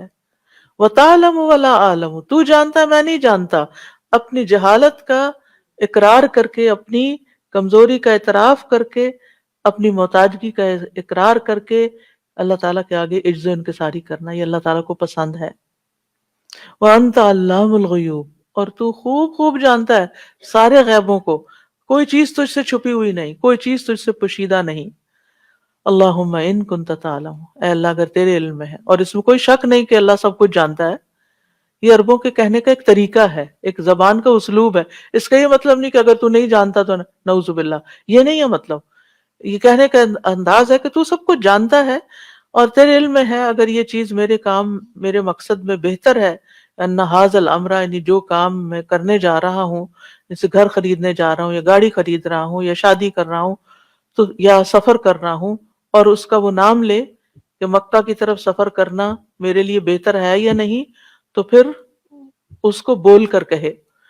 اور بعض اہل علم کہتے ہیں کہ اگر وہ اس کو کہنا ہی نہیں آ رہا تو دل میں جو ہے ادھر ہی اشارہ کرے کہ یا اللہ جو میرے دل میں جو میں چاہتا ہوں اگر وہ میرے لیے بہتر ہے تو یہ بھی کر سکتے ہیں، لیکن افضل کیا ہے الفاظ بھی بولے جائیں، نہیں بول سکتے تو پھر نیت تو کریں، یہ نہیں کہ سوچا سمجھا ہی نہیں اور بس رٹا ماری ہوئی دعا پڑھ کے استخارہ کر لیا، یہ نہیں ہونا چاہیے. پھر خیر لی فی دینی و معاشی و عاقبت امری، دین، معاش اور انجام. کیونکہ بعض فیصلے ہمیں بڑے اچھے لگتے ہیں لیکن دین کے لحاظ سے اچھے نہیں. مسجد سے بہت دور گھر خرید رہے ہیں، اچھا نہیں. اسی طرح ایک جاب چھوڑ کے دوسری لے رہے ہیں حالانکہ وہ اچھی نہیں کیونکہ اس میں حرام انوالو ہے. پھر اسی طرح انجام کے اعتبار سے بعض چیزیں آج اچھی ہیں لیکن کل یہ سٹاکس اچھے نہیں نکلنے والے، تو اللہ تعالیٰ ہمیں ان سے پھیر دے. عاقبت امری، تو دین کو سب سے پہلے مقدم کیا گیا ہے کہ سب سے پہلے فیصلہ کرتے ہوئے انسان اپنے دین کی فکر کرے، دین کی خیر سمجھے کہ یہ فیصلہ میرے دین میں کیسا رہے گا، اور پھر اس کے بعد باقی چیزیں. کیونکہ اگر وہ انسان چاہتا بھی اور وہ کام نہیں ہوا، دعا نہیں قبول ہوئی، تو پھر یہ کہ دل میں کچھ باقی نہ رہے. فَاصْرِفْهُ عَنِّي وَاصْرِفْنِي عَنْهُ، اس کو بھی دور کر دے مجھ سے اور مجھے بھی اس سے دور کر دے. کیونکہ ہوتا یہ ہے کہ مثلا ایک لڑکا کہیں شادی کرنا چاہتا ہے اور وہ استخارہ کر رہا ہے کہ یہاں شادی ہو جائے اور وہ نہیں ہوتی، لیکن اس لڑکی کا خیال دل سے نہیں نکال پا رہا، تو کیا کرنا چاہیے؟ یہ دعا کرنی چاہیے کہ انہیں پھیر دے مجھے اس سے. کوئی گھر خریدنا چاہ رہا ہے اور اس کو بڑا ہی پسند آ گیا ہے اور وہ اس کے خوابوں میں سما گیا ہے اور وہ امیجنیشن میں بھی وہاں گھوم پھر رہا ہے لیکن وہ ڈیل ہی نہیں ہو سکی. تو اب کیا ہے؟ فَاصْرِفْهُ عَنِّي وَاصْرِفْنِي عَنْهُ، اللہ میرا دھیان ادھر سے ہٹا دے. کیونکہ یہ چیز پھر انسان کو بے چین کیے رکھتی ہے. اب کیا ہوتا ہے اس کا نقصان؟ آپ نے اس کے بجائے کوئی اور گھر خرید بھی لیا، رہے اس میں رہے فزیکلی، اور سوچ اس کا وہ پرانے گھر میں رہے، یعنی وہ جو دوسرے آپشن تھی اس پہ رہے. تو یہ چیزیں انسان کو خلل ڈالتی ہیں انسان کے اندر. تو کتنی خوبصورت دعا سکھائی گئی کہ اللہ پھر اس کا دھیان بھی ہٹ جائے. وَقْدُرْ لِي الْخَيْرَ حَيْثُ كَانَ، خیر جہاں بھی ہے میرے مقدر میں کر دے. یعنی تقدیر تو ہی بدل سکتا ہے. ثم ردنی بھی یا اردنی بھی، اللہ پھر اس کے بعد جو تو میرے لیے فیصلہ کرے مجھے اس پہ راضی بھی کر دے، اطمینان بھی دے دے اور اس کا دل پرسکون ہو جائے. اب استخارہ کرنے کے بعد کیا کیا جائے؟ کہ کیا استخارہ غیب کا علم ہے جو آپ کو مل جاتا ہے یا آپ کسی غیب کو جاننے کا سوال کر رہے ہیں؟ نہیں، یہ دراصل اللہ پر یقین اور بھروسے کی علامت ہے. اور آپ نے دعا کر کے جو ارادہ کر لیا جس کام کا، وہ کر جائیے. فَإِذَا عَزَمْتَ فَتَوَكَّلْ عَلَى اللَّهِ إِنَّ اللَّهَ يُحِبُّ الْمُتَوَكِّلِينَ. جب آپ کسی کام کا پختہ ارادہ کر لیں تو اللہ پہ بھروسہ کریں اور کام شروع کر دیں، کیونکہ اللہ تعالیٰ توکل کرنے والوں کو پسند کرتا ہے. اب استخارے کا جواب کیسے معلوم ہوگا؟ وہ کام آسان ہو جائے گا جو آپ کرنا چاہ رہے ہیں، وہ آپ کے لیے رستہ بن جائے گا. شر ہو تو اللہ تعالیٰ پھیر دے گا. تو اس کام میں آسانی آنا اور اس کام کے ہوتے چلے جانا، یہ اس کی بہتری کی علامت ہے. مثلاً اور اگر کوئی رکاوٹ آ گئی ہے تو اس کا مطلب وہ ٹھیک نہیں. ویسے کسی نے شادی کے لیے استخارہ کیا اور اس کے بعد رشتہ ہی ٹوٹ گیا، جو تھوڑی بہت بات چل رہی تھی وہ بھی ختم ہو گئی، تو سوچا جائے کہ اسی میں کوئی بھلائی ہوگی، اسی میں بہتری ہوگی، شیطانی وسوسوں کا شکار نہ ہو انسان. اور استخارے کے بعد جس کام پر شرع صدر ہو وہ کر لیا جائے. مثلا 2 کام ہے اور ان میں سے ایک پر ذرا دل کا اطمینان ہو رہا تو اس طرف آپ چلے جائیں. اگر انسان متردد ہے، ابھی بھی کچھ فیصلہ نہیں کر پا رہا، نان ڈیسائسو ہے، تو دوبارہ استخارہ کر لیں، پھر تیسری دفعہ استخارہ کر لیں، اور اس کے بعد کسی صاحب بصیرت سے مشورہ کریں. اب آپ نے اپنا کام کر لیا، کوشش بھی کر لی اور دعا بھی کر لی، اب مشورہ کریں. مشورے کے بعد جو چیز آپ کو بہتر لگے پھر وہ کر جائیں. یاد رکھیے استخارے کا تعلق خواب سے نہیں. ایک رات میں انسان 3 4 خوابیں دیکھتا ہے، اس میں سے کس کو آپ کہیں گے استخارے کا جواب ہے؟ تو خوابوں پہ مت جائیں. ٹھیک ہے، مبشرات ہیں، خوشخبریاں ہوتی ہیں. اگر آپ نے استخارہ بھی کیا ہوا تھا اور آپ کو کوئی اچھی سی خواب آ گئی تو آپ اس سے ایک اچھا شگون لے سکتے ہیں کہ انشاءاللہ اچھا ہوگا، اچھی چیز دیکھی ہے. لیکن یہ کوئی حتمی بات نہیں ہے. یعنی بعض لوگ کہتے ہیں ہم نے استخارہ کیا، ہمیں خواب بھی بہت اچھا ہے لیکن نتیجہ اچھا نہیں آیا. یاد رکھیے شرعی احکامات کی بنیاد خوابوں پر نہیں رکھی جاتی. جب بھی استخارہ کریں تو توکل کریں، جب ارادہ کریں تو پیش قدمی کریں. بعض اوقات انسان استخارے کے ساتھ اس کی اپنی خواہش بھی بیچ میں شامل ہو جاتی ہے، یعنی جو اس کے دل کی خوشی ہوتی ہے کوئی یا مرضی ہوتی ہے وہ بھی بیچ میں آ جاتی ہے. جی بعد میں. جی تو اس میں یہ ہے کہ یعنی استخارے سے پہلے جس کام کا شرح صدر ہو چکا ہے اور اس میں انسان کی طاقت اور خواہش کا دخل ہے، یعنی خواہش بیچ میں شامل ہے، تو پھر وہ کام نہ کرے کہ اصل میں تو آپ کی خواہش ہے جو کروا رہی ہے. ٹھیک ہے. پھر اسی طرح استخارہ کرنے سے پہلے اپنے دل کو خالی کریں، یعنی جو آپ کی کسی چیز کی طرف انکلینیشن ہے اس کو پہلے ہٹائیں. ایک رشتہ ماں باپ بتا رہے ہیں اور ایک آپ نے خود پسند کیا ہوا ہے، تو آپ دونوں کو پہلے دل سے نکالیں، پھر دعا کریں، پھر اس کے بعد فیصلہ کریں مشورے کے بعد. اور پھر اسی طرح یہ ہے کہ کیا استخارہ ایک سے زیادہ بار کیا جا سکتا ہے؟ جی ہاں، ایک سے زیادہ بار بھی کرنا درست ہے. کیا کسی دوسرے کی طرف سے استخارہ کیا جا سکتا ہے؟ یعنی اصل میں تو استخارہ اسی کے لیے ہے جس کو کوئی کام درپیش ہے، لیکن کیونکہ رسول اللہ صلی اللہ علیہ وسلم نے فرمایا جب تم میں سے کوئی آدمی کسی کام کا ارادہ کرے تو 2 رکعت ادا کرے، تو جو کرے ارادہ وہی کرے. ٹھیک ہے. اب جیسے شادی کا معاملہ نا، بچے کی شادی ہے تو بچہ خود بھی لازمن کرے اور آپ بھی کر لے کہ کیا میں بچے کے لیے فیصلہ کر لوں، تو اس صورت میں آپ اس کی طرف سے نہیں کر رہے، آپ اپنے ڈیسیژن کے اعتبار سے کر رہے ہیں کہ میں یہ ڈیسیژن لوں کہ نہیں، اور بچہ اپنی طرف سے کرے کہ کیا یہ رشتہ میرے حق میں بہتر ہے کہ نہیں. کیونکہ آپ دیکھیے کہ آپ کے حصے کی نماز کوئی دوسرا نہیں پڑھ سکتا، روزہ کوئی رکھ لے گا، صدقہ کوئی آپ کی طرف سے کر دے گا، حج عمرہ بھی کوئی آپ کی طرف سے کر دے گا، لیکن نماز کوئی آپ کے لیے نہیں پڑھ سکتا. اس لیے یہ استخارے کروانے کا سلسلہ ختم کر دیں. یہ بہت رواج عام ہو گیا ہے، وہ فلاں بزرگ سے استخارہ کروا لیا، تم میرے لیے کر دو، فلانا فلانا کر دو. بھئی کوئی آپ کی نماز نہیں پڑھ سکتا، آپ کو خود اپنے لیے نماز پڑھ کے دعا کرنی ہے. مثلا یہ تو نہیں ہو سکتا 2 لوگ مسجد میں آئے، ایک کہتا میں ذرا بیٹھ رہا ہوں، میں تھک گیا ہوں، تو میری تحیت المسجد تم پڑھ دو. یہ کیسے؟ کوئی اور آپ کے لیے کیسے پڑھ سکتا ہے؟ پھر استخارے کے لیے کسی کاہن نجومی کے پاس نہیں جانا چاہیے، کیونکہ جو ایسا کرے گویا اس نے محمد صلی اللہ علیہ وسلم پر نازل ہونے والی شریعت سے کفر کیا. اچھا بعض اوقات ایک اور چیز بھی ہے کہ استخارہ بھی کیا، مشورہ بھی کیا اور شادی کی، بعد میں طلاق ہو گئی، کاروبار کیا، نقصان ہو گیا. اب ہم سمجھ رہے ہیں ہمارا تو بڑا نقصان ہے، یہ تو استخارہ ہی ٹھیک نہیں نکلا.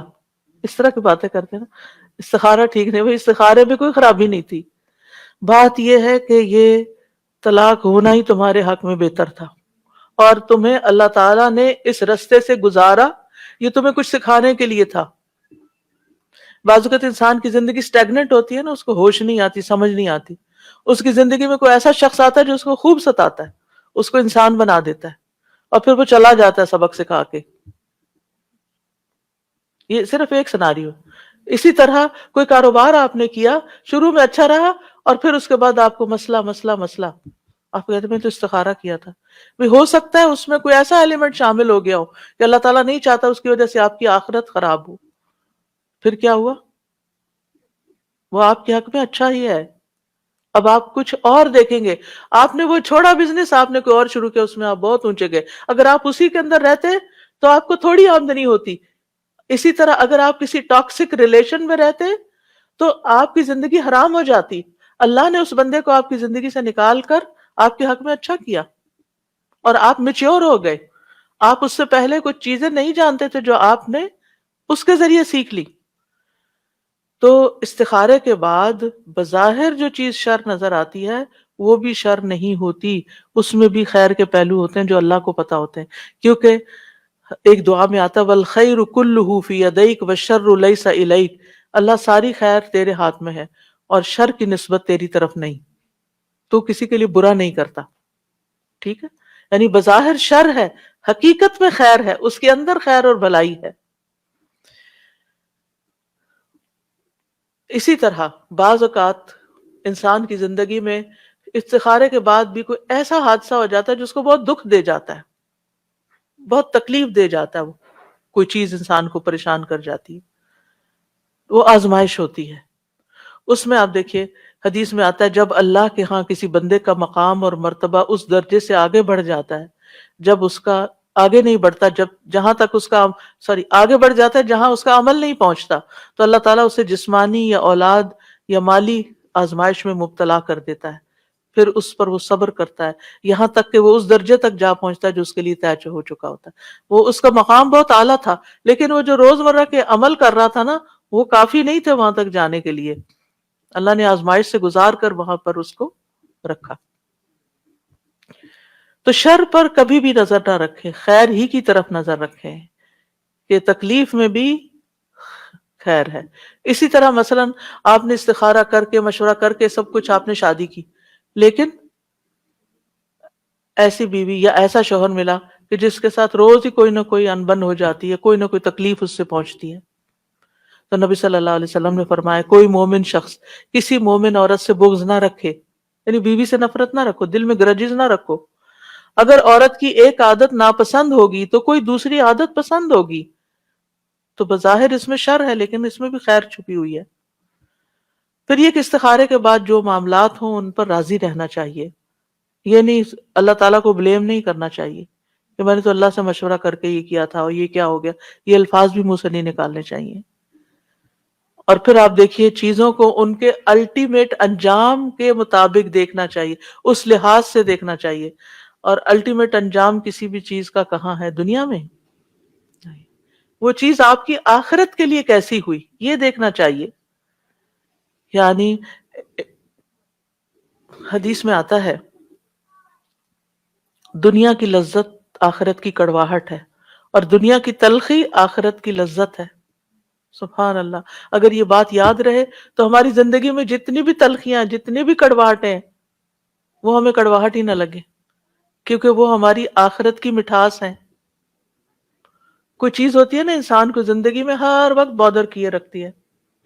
جو وہ کوئی چیزیں ہوتی ہیں آپ ان سے انٹریکٹ کریں، مثلا کوئی انسان ہے آپ ان سے انٹریکٹ کریں تب بھی آپ تکلیف میں، آپ ان سے الگ ہوں تب بھی آپ تکلیف میں. مثلا بچے ہی ہوتے ہیں نا بعض اوقات کہ آپ کے پاس بیٹھتے ہیں تو کوئی ایسی بات کریں گے تو آپ کو تکلیف دے گی، وہ دور جاتے ہیں تو دور رہنے کی وجہ سے آپ کسی حال میں بھی راضی نہیں. اب یہ چیز آپ کو بادر کر رہی ہے. اب آپ سوچتے ہیں کہ یہ میری تو قسمت پھوٹ گئی. کبھی یہ جملہ نہ بھولیں. نہیں، یہ اللہ کا فیصلہ تھا. اللہ سبحانہ تعالیٰ نے آپ کو اس امتحان سے گزارا ہے کیونکہ وہ اس کے بدلے میں آپ کو آخرت میں مٹھاس دینا چاہتا ہے. آخرت میں مٹھاس دینا چاہتا ہے. یہ دنیا کی کڑواہٹ میری آخرت کی مٹھاس ہے. اس جملے کو پکا کر لیں اپنے دماغ میں. جہاں کہیں تکلیف پیش آئے سوچیں یہ میری آخرت کی مٹھاس ہے، اللہ نے مجھے اس کا بدلہ وہاں دینا ہے، تو آپ کو کوئی بھی چیز بری نہیں لگے گی. اور ویسے بھی انما الاعمال بالخواتیم، عمل کا دار و مدار تو خاتمے پر ہے. اینڈ کہاں پر ہوا، نتیجہ کیا نکلا، یعنی آخرت میں اس کا انجام کیا ہوا. یہ تو تھا استخارہ. مختصراً خیر کے حصول کی کچھ اور دعائیں بھی ہیں جن میں سب سے پہلے تو یہی ربی انی لما انزلت الی من خیر فقیر، اور اسی طرح اللہم استہدیک لارشد امری واعوذ بک من شر نفسی. اے اللہ میں تجھ سے اپنے معاملات میں رشد و ہدایت کا طلبگار ہوں اور اپنے نفس کے شر سے تیری پناہ میں آتا ہوں.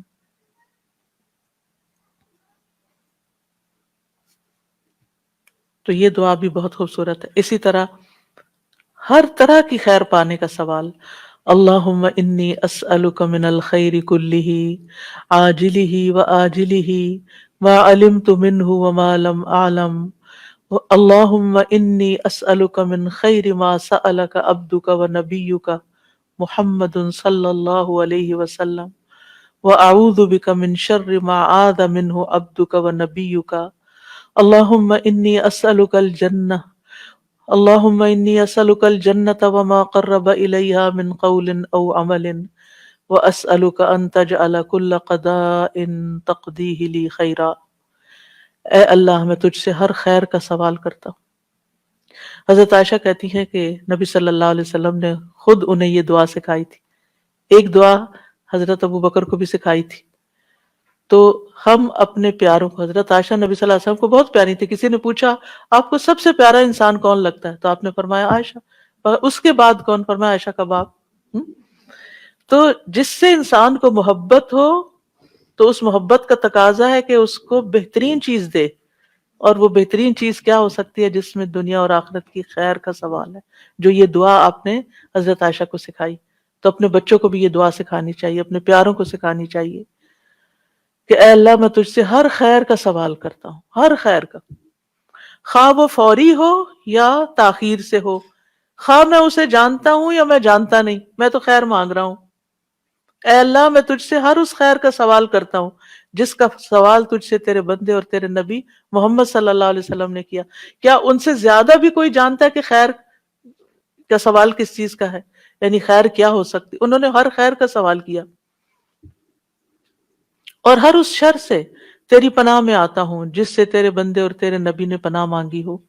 اے اللہ میں تجھ سے جنت اور اس کے قریب کر دینے والے ہر قول اور عمل کا سوال کرتا ہوں، اور جہنم اور اس کے قریب کرنے والے ہر قول اور عمل سے تیری پناہ مانگتا ہوں، اور میں تجھ سے سوال کرتا ہوں کہ تو میرے لیے جو فیصلہ بھی کرے وہ خیر کا فیصلہ فرما، یعنی میری زندگی میں جو بھی فیصلے ہوں، جو بھی میری تقدیر کے فیصلے ہوں، تیرے ہاتھ میں، تو ان میں خیر جاری کر دے۔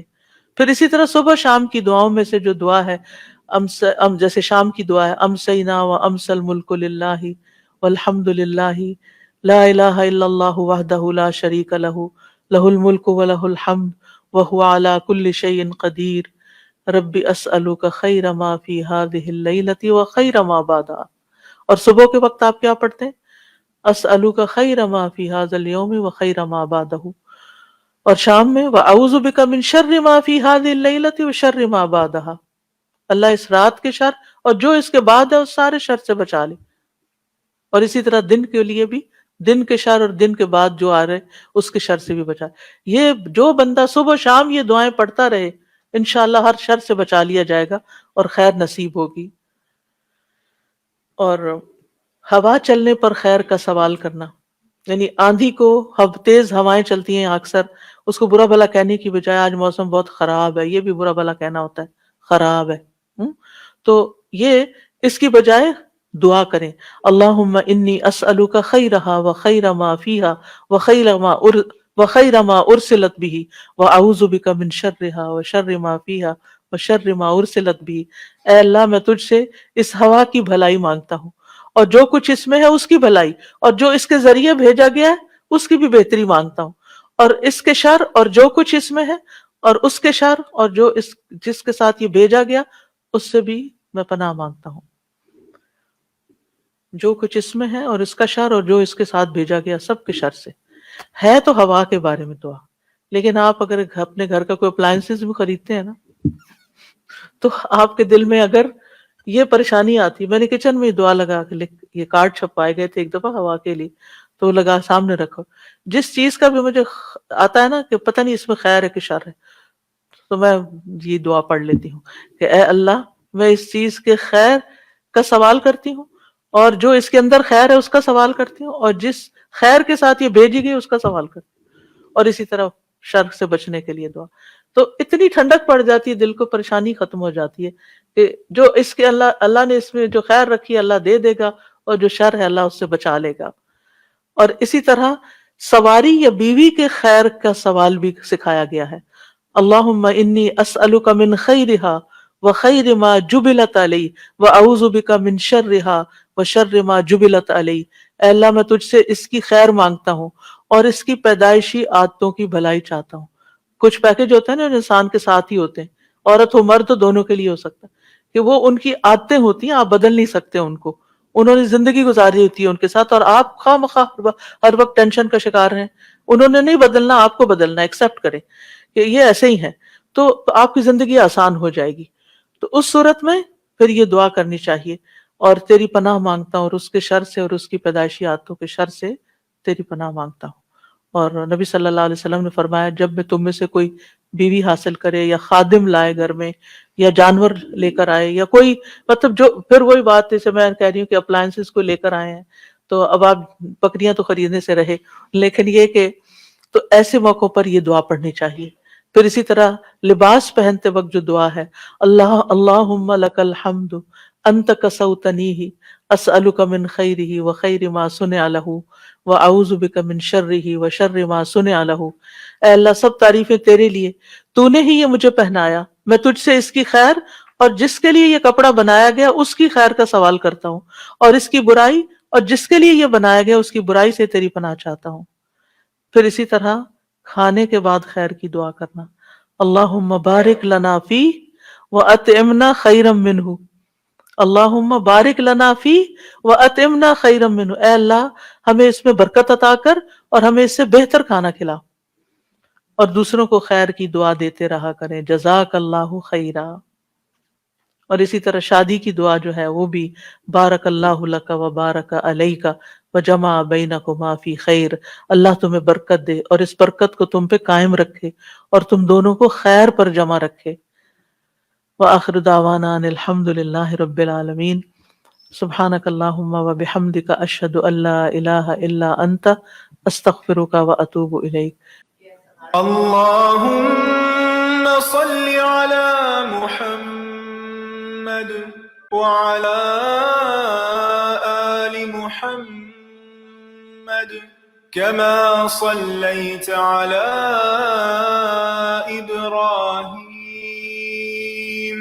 وعلى آل إبراهيم إنك حميد مجيد۔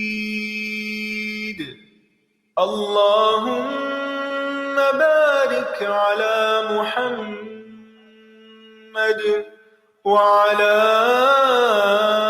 آل محمد كما باركت على إبراهيم وعلى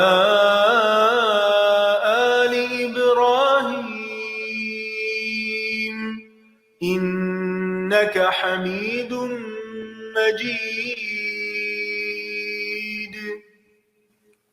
جی نسری، جی وعلیکم السلام۔